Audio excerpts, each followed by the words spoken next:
She will come up and provide some more detailed information on some of these issues.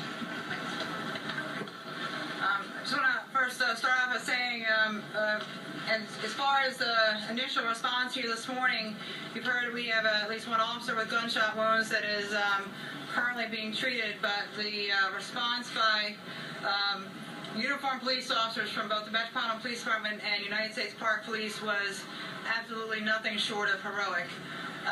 With at least 12 confirmed dead at this point, I think the actions by the police officers, without question, helped to reduce the number of lives lost. So our hearts go out to the families of certainly all the victims here, but our gratitude to the frontline officers of the Metropolitan Police Department and also the United States Park Police who ran into danger this morning to try and reduce the number of victims. I'll start from the top and go through quickly. Right now we're confirming at least 12 fatalities. We had a few additional folks who were injured. They were not fatally injured. We have additional officers that were injured, only one injured by gunfire at this point, some other injuries sustained by multiple different police agencies on the large response inside.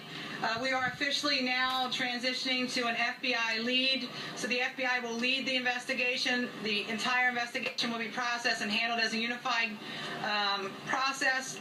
But with that said, any additional information that anybody might have that they want to share for the investigation, you can call 1-800 call FBI, 1-800 call FBI. I have a slight update on the lookout for potentially 2 additional individuals involved in the shooting. The first is for a white male between 40 and 50 years of age, wearing a tan, white male wearing a tan, what appears to be military uniform consistent with naval uniform and a beret-style hat. We also have a lookout for a black male between the ages of 40 and 50 and an olive military-style uniform. He is about approximately 5'10", 180 pounds, medium complexion with gray sideburns, graying sideburns. We have no indication of any motive at this time. We are updating and asking for family members. We know a lot of folks have cell phones and can contact family members, but if you're looking for contact with any of your family members that may have been inside of the Navy Yard today, NCIS has established a phone number now for reunification. That number is 202-433-6151. A secondary number, 202-433-9713. Right now we have an impact to the area. Obviously a large part of the area is still in lockdown. We're still asking residents to stay out of the area and remain in your home. We do feel like the area is safe. We do still have an active search for potentially additional suspects right now, so we're asking people to please remain in their homes and stay out of the area. Again, there's multiple agencies here.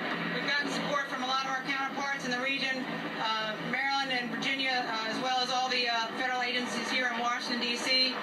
There are very, very few questions that we can answer at this point. Still a lot of information coming. We will be doing another update in 2 hours. I think at this point we would take a limited number of questions. We would ask please for your patience, and then we'll go from there. We've asked people to stay out of the area around the Navy Yard. We have sent out text alerts to the residents